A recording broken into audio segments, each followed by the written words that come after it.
Hi, everyone. Kumar Dattatreyan here with the Meridian Point. And today we're joined by Holly Golebiowski. I hope I said that right. I meant to ask before I did the intro, but I failed to do that. So hopefully I got it right.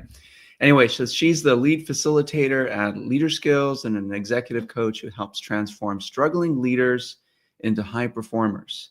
Her journey is fascinating, from being a successful manager who hit her own leadership crisis to becoming a coach who helps others navigate similar challenges.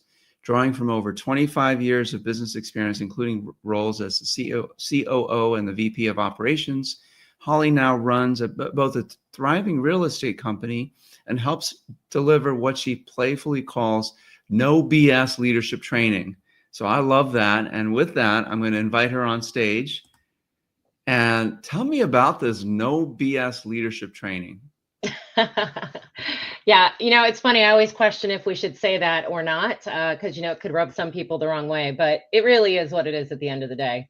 It's called LeaderSkills, and it's pretty much a company that my coach, who led me through a lot of tumultuous time in my career, created this program that is called LeaderSkills. And it's pretty much a 90-day program where every 2 weeks you deal with a new course.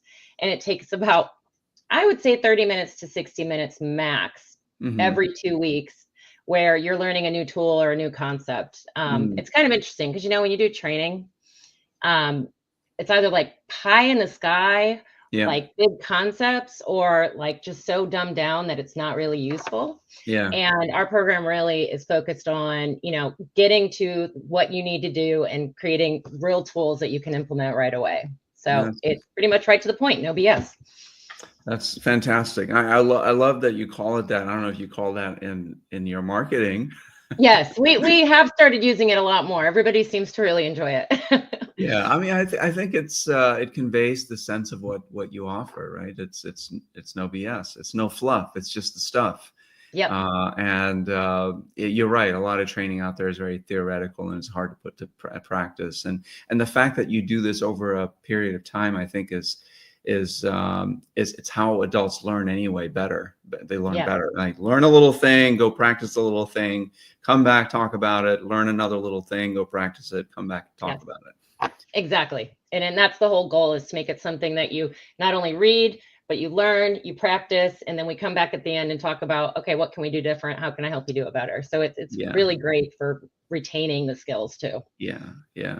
A lot of times, I'm sure you'll find this true as well, is people are in leadership positions, either for a long time, for a little time, that have no business being in leadership positions. They lead because they've been promoted into that position, and they don't know how to be an effective leader, right, of people. How would you differentiate, or how do you differentiate or define a manager from a leader? Well, I would say a manager manages tasks. They're more like a project manager, probably trying to get all their team to do things and crossing them off their list.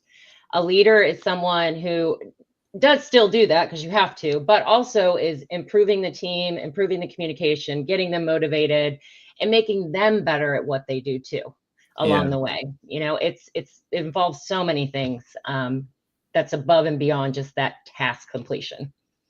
Yeah, I'm a proponent of that for sure, and also I don't know if familiar with John Maxwell coach. Yeah.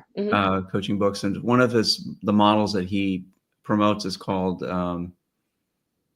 the 5 levels of leadership. It slipped my mind for a second. The 5 levels of leadership. So the first level 1 leader, is what I was describing. You get promoted into the position. You may have some skill in what you used to do, and that gets you this promotion.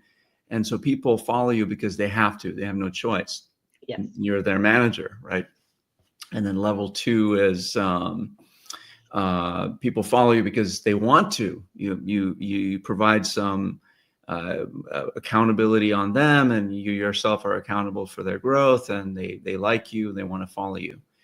And level 3 is all of the things below it are true, but you set clear goals, and the team is becoming more productive, and they are excelling in their roles and things like that. And level 4 is you develop other leaders.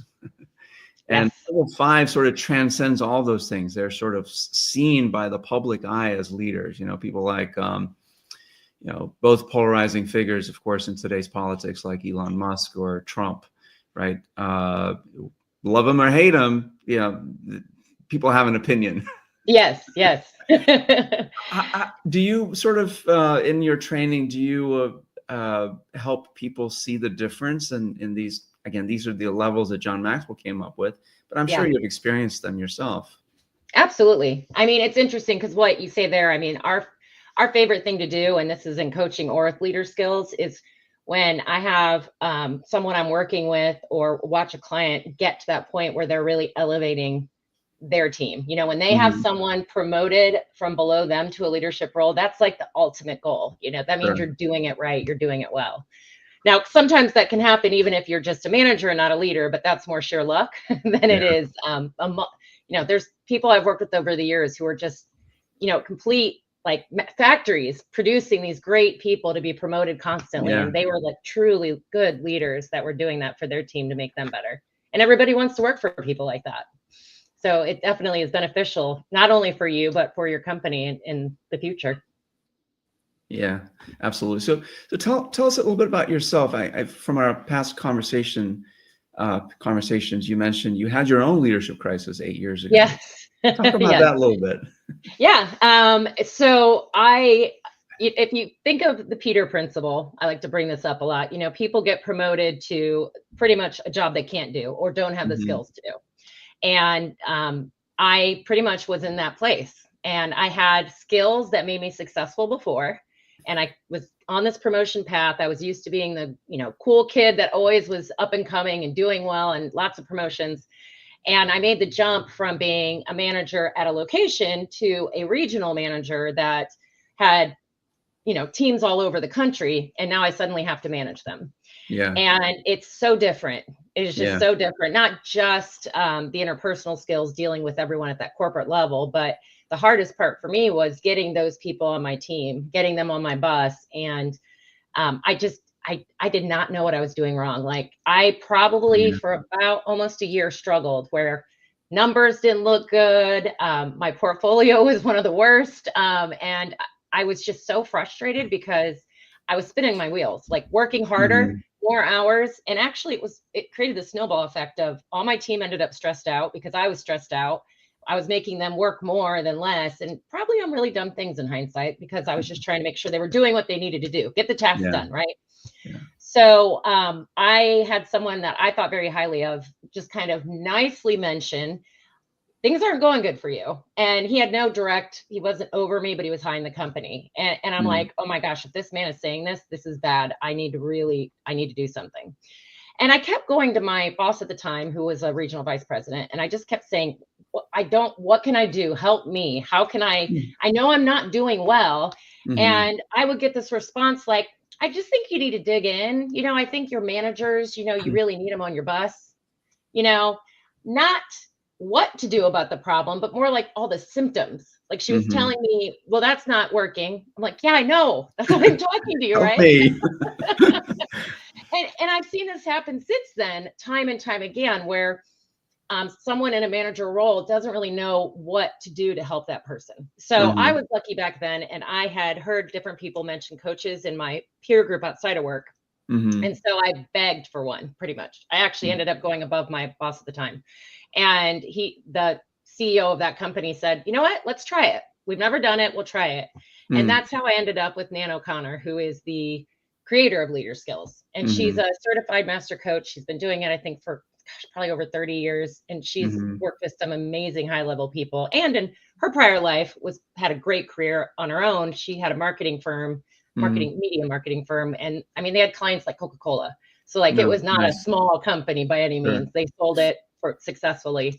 So she has a great track record, and she worked with me on lots of different topics over 6 months. Most of it, actually all of it's in LeaderSkills now, but LeaderSkills is plus some stuff as well. And I went from being it was crazy. Like I went from being the bad kid, that everybody's like, oh God, Holly's always below the line, to being back at the top of my peer group. Like I was training other people at my level at that point. So it was just amazing. And it really opened my eyes. And I would say self-awareness was a huge part of that, but also just the tools. Like if there is conflict, how do you have that without emotion? How do you do it in a way to make your team better? When things go wrong, there shouldn't be an automatic punitive response. There should be a growing discussion, like just all kinds of things like that. So it was definitely the hardest time I've ever had in my career, but the most rewarding when I came out the other side. And that company ended up paying Nan to create what became LeaderSkills, because they're like, the transformation of Holly has been, that's what they called it, crazy. And we want to do this again. We want to do this with all of our managers. And like, go buy something off the shelf. There's plenty. And they're like, no, we've looked. And again, it's pie in the sky or so dumbed down, it's not useful. And it's actually been a great program. And it's just been blowing up since then. I mean, we don't even advertise.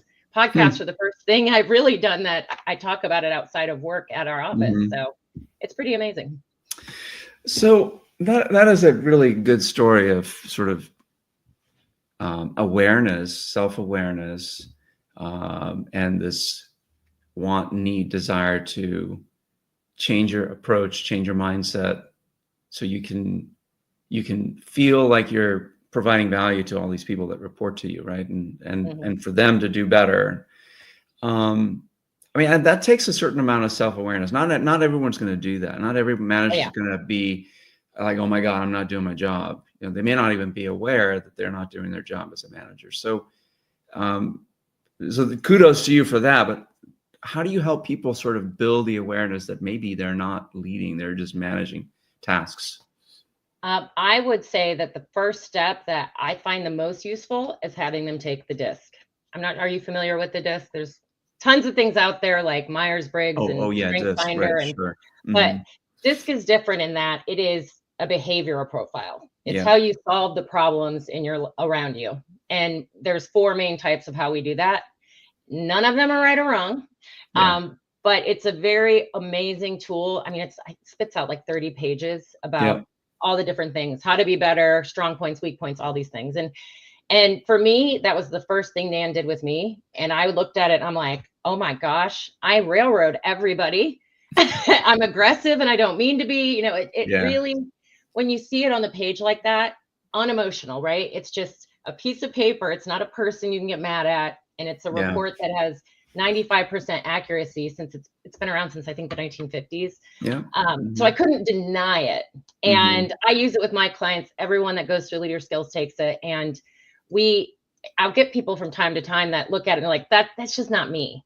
And 5% error. Okay, fine. Maybe every now and then that's true. But 99% of the time when I talk to people that say that, they realize a few weeks into this training that, oh my God, that is me. So I wouldn't say it's an easy thing to get people to do. I think if you have a manager who is not self-aware and not doing well, and you present them with something like that and they don't respond, then that person probably is not going to be self-aware or care enough to realize that what they need to do to be a good manager. And sometimes that happens. Sometimes you promote people that like, okay, this isn't for them. And you have to work out another strategy with where to put them. If they were good at their last job, you don't want to get rid of them, right? But you have to change direction a bit. No, it makes a lot of sense. I do like the DISC a lot. I have used it quite a bit, along with some other assessment tools. And I like it because of its comprehensiveness, to your point, right? It gives you kind of a full picture. And also to your point, when you first see it, especially for someone that's developing self-awareness and that the emotional intelligence needed to be a strong leader, they may not see themselves in that report fully. I find most people haven't seen themselves that way.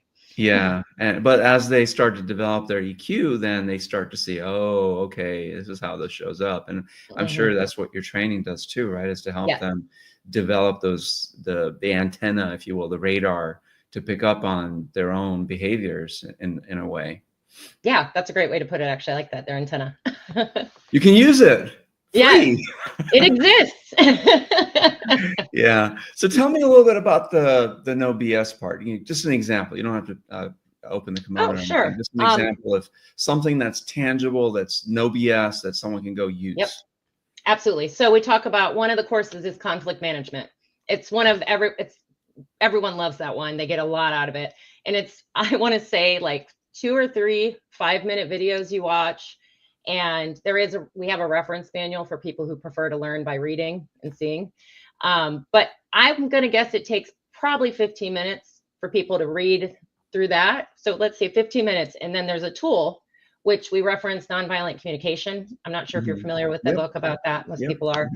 And we present that principle in there. We talk about, all right, and it's just a piece of paper they print off after those 15 minutes where it says, and if you're familiar with the concept, number 1, state the problem unemotionally, right? Okay. I'll give you an example. The first one I ever did, I was like, sir, you are always late to meetings. And then you state your, emotion about it. And I feel unimportant. I feel like I'm coming, you state true emotions. Like, I feel like I don't matter to you. Yeah. I feel completely irrelevant. And most people, by the way, when you do that, step number 2, are like floored. They have no idea the consequences of their actions from your point of view, because they're thinking about them, right? Sure. And then usually they're like, oh my gosh. And then they listen when you say 3, I'm going to make a request. Can you please come to meetings on time? And if you can't, let me know at least 15 minutes prior to when that meeting is. So I'm not moving to the conference room or wherever I need to be for this meeting. And then 4, can you commit to it? And that simple formula, I mean, the book's huge and it's a great book, not huge, but it's a lot. It'd take a lot longer to read it, but that's, in a nutshell, the concept. Yeah. And people are blown away by it because it takes all these me, you, us against them, like all the anger and the emotion out of it, because it's very specific. Here's the problem. It makes me feel this way. And, can we do this? And can you commit to that? And then you walk away. And if they don't commit, at least you had the conversation. So now you can go to their boss if it's not fixed. Now, granted, I'd say try it a few times. People that are late to meetings tend to take a few reminders before they really get it right. But that's an example of what we teach and what we provide to people with tools. It sounds quite a bit like just providing feedback to someone, right?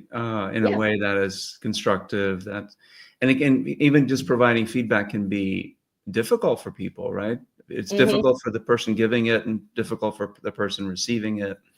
Yeah. And I suppose that the format you described works better when both people have been through the training, at least some parts of the training, so that they both have some skills in that. Would you agree, or do you think it works regardless?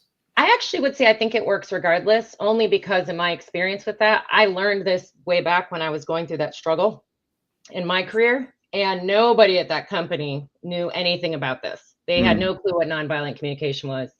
And I'm a high D on the disc, which pretty much in a nutshell means as high as I am, I see red, I get angry, I'm very pushy and aggressive, and I didn't know it.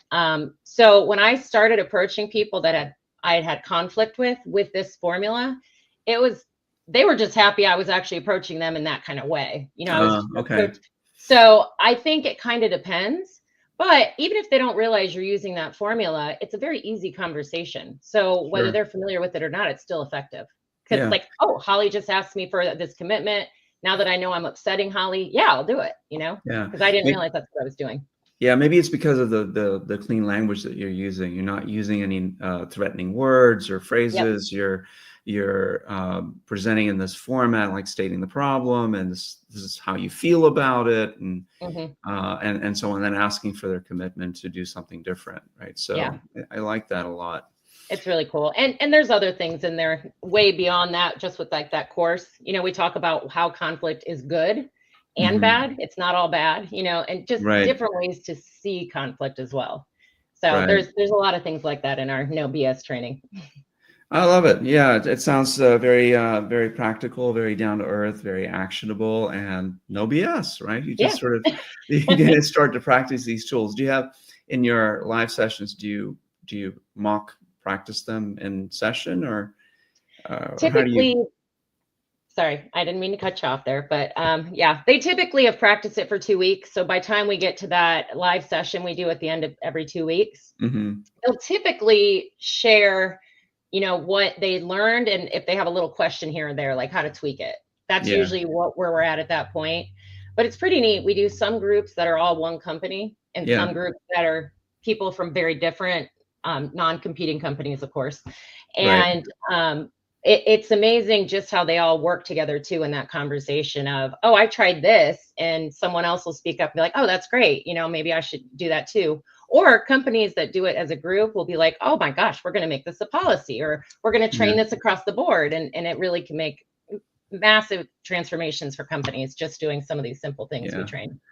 Yeah, I do think that transformation to that extent is possible just from some few simple behaviors, right? That people follow, whether they're leaders or doers, right? The people doing the work. Either way, I think just some few things that people start to practice can make a huge difference. I mean, I see it all the time in corporate culture where people you wouldn't talk to people like that outside of work. Yeah, right. I mean, I don't see it as much now, but I remember in the early 2000s, like nasty emails were so prevalent. Yeah. And we would never talk to each other like that. Exactly. My mom would slap me if she knew I had sent an email like that or talked to someone that way, right? So it is interesting. Yeah. But one stat I find interesting is like, and I think this is from 2023, 2 to 5% of companies' budgets, the whole budget is dedicated to training. That's it, 2 to 5%. And it averaged out to $954 a person. Wow. So think about a company where you have new hires, internal promotions, problem employees, all these people that need training. All your good people, or your people that, maybe need just to tweak things a little bit here and there, they probably get no attention and no training whatsoever, right? And your internal promotions get the least amount of training attention because those dollars usually are going to the new hires and those things. So I always find it interesting in how little companies provide to their people that are promoted to leadership roles without any training or support on how to really do that, other than, the tasks they have to do. Right. So I find that fascinating, and something I really would love to see companies be more thoughtful about and providing that kind of training. Yeah, no, I'm with you there. I see it all the time in the companies that I work with, and I see a lot of the behaviors that are just run counter to the company's stated goals. Even their values. Things like that. You've got these values plastered on the wall, and don't get me started on those. Those make me crazy because I'm like, you can't do that. Just because you say it doesn't mean that's what you are. Yeah, exactly. It actually makes them angrier. Employees get angry when you have it on the wall and you don't practice what you're preaching. It's funny. Yeah. I mean, at least a disengagement, right? And so it's a common statistic that you hear out there that the majority of employees in a company are disengaged. And well, there's a reason for that. They're not treated like people. They're treated like horses, given a set of tasks and made to go do them. Not Very allowed to be creative, not allowed to make mistakes, psychological safety goes down, all that good stuff. So it sounds like your training really helps these people learn how to communicate better with other people in the workplace. And because of that, they become more effective leaders or more effective followers even, right? So people, yes, absolutely. Yeah, it is not just, the training is good for everyone. We just focus on the leaders, because obviously every company can't afford to put everybody through this training. But 94% of our surveyed students after they are done have said, I'm going to use this for the rest of my life, and not just personal, or not just professional, but personal too. So I find that very rewarding. And I mean, I'm the proof in the pudding, really, because I live it too. Yeah, well, I mean, it's like when you're doing something that is rewarding, it doesn't feel like work, right? That's what I always have felt, and I'm sure it's that way with you. I can see the passion coming out in the way you're speaking about these things. So that's really amazing. So I wanted to ask, you do other things besides LeaderSkills. Yes. Right? You run a successful real estate company. Yes. So I'm sure you apply these principles in your business, correct? And yes, talk a little bit about that and how it's helped you in your business. Well, it's fascinating just because I do that a lot of things now without even realizing it. For example, one of the first things we train on is time management, and there's different tools. In Teams, there's things you can use to keep track of tasks. There's all kinds of things out there. But one thing she taught me up front was Trello, which is a free platform online. And I love it. And I'm not to say those other systems don't work great for people. I've just gotten used to it. And the app on my phone that goes with it is very useful. I use that. My team uses it. We can all see each other's, we can update. So that's just one little piece of all I learned in that program that I definitely have stuck with and used. And it leads into learning how to hold your team accountable, but in a way that's not punitive if they don't do something. It's in a way that I can grow them or ask, why didn't this get done, and find out how I maybe didn't do for them what they needed. Those are things I never used to do. I mean, they didn't get it done. I don't know why. They knew it was due. I pay them, do the job, and you learn how to view people's actions differently. And one of the biggest things I learned, and I just live with this every single day, is assumptions are the enemy. Assuming why someone does something or says something or why they don't do something, is we're doing ourselves a disservice when we do that, because we think we're the center of the universe and they're the center of their universe. So we need to think about things from their shoes. So I think those are things I definitely have taken into this with me, but I could never have managed this, having a real estate company, being an executive coach, and I was just made partner with LeaderSkills with Nan. So doing all of that together, I could never have done that without LeaderSkills, because just the time management alone, but also people want to work with me because of what I've learned from it. And I'm a much better boss, leader, owner, all those things because of it. So yeah, that's fantastic. It definitely changed my life. Yeah, it sounds like it. Sounds like it is life-changing for sure. So what's next on the horizon with all the things that are on your plate? What are you looking to, how are you looking to disrupt yourself even more, if that's possible? Well, that's a great question. Well, actually, I made the conscious decision that I'm going to put the coaching practice really on hold. I have a few people I work with. I'll continue to work with them. But in speaking with Nan, I'm really focusing now on LeaderSkills and what all that means, because it's something I enjoy the most out of everything I do. Yeah. I love the real estate. I've done that my whole life, but I have some great team members that really don't need me to be involved in everything. And so that's been huge. And that just recently happened. So that, I would say, has been a big change for me. So as we go forward, it's figuring out where I fit and what I can do to help make LeaderSkills, a better company and be more visible, really, because we're so small. Yeah. Every client we get is from word of mouth. So, we'd like to get out there more to make people more aware. Yeah. Sounds like you can have a pretty wide ranging impact with LeaderSkills as well, right? So individual coaching, executive coaching, it's one-on-one, it's one person at a time. And certainly that has value. I can't state that enough. I mean, the number of the value I've gotten from the coaching I've received from people, and certainly I hope the same is true for the people I've coached over the past 10, 15 years or so.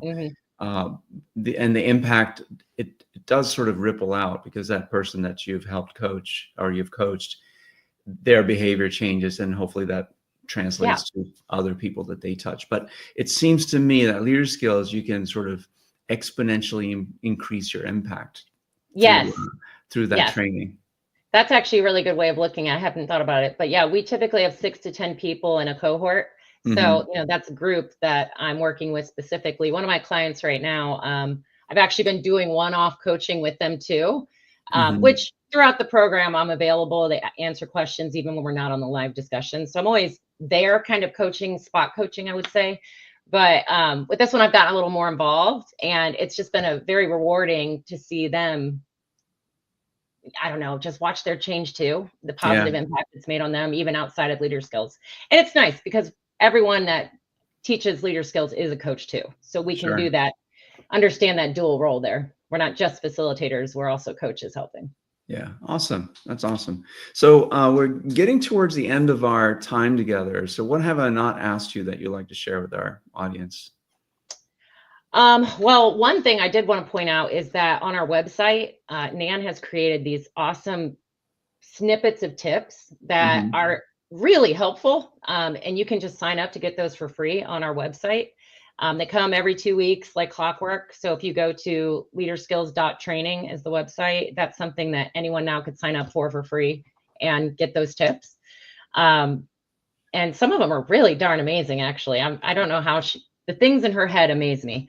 But beyond that, I mean, I just think that, you know, if there's any leader, business owner out there that, you know, wants to do better, be better, it doesn't have to be leader skills, but just, it's so important to be thoughtful to make sure your leaders are really doing not just the tasks, you know, they're growing their team. Because at the end of the day, if you are over a company, you own the company, whether you're in a C-suite role, you want to be able to take vacation and enjoy yourself, right? For sure. And you're never going to be able to do that if you don't create good leaders in your organization. A lot of people are banging their heads against the wall when they come to us, and that's usually the problem, is they're leaders or managers, not leaders. Yeah, that's a great point. And thank you for we'll put the links in the show notes here to the website, and of course for people to get a hold of you, get connected to you.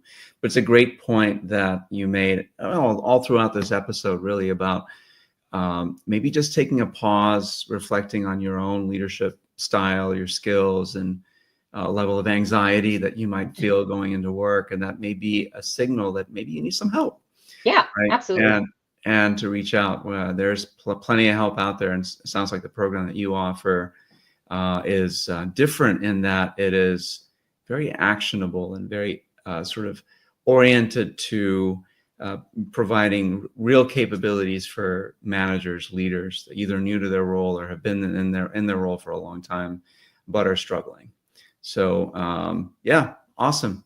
Well, thank you so much for being on the show. I really appreciate you and your time and the energy you bring. Thank fantastic. You. I appreciate being a guest. It was very nice chatting with you.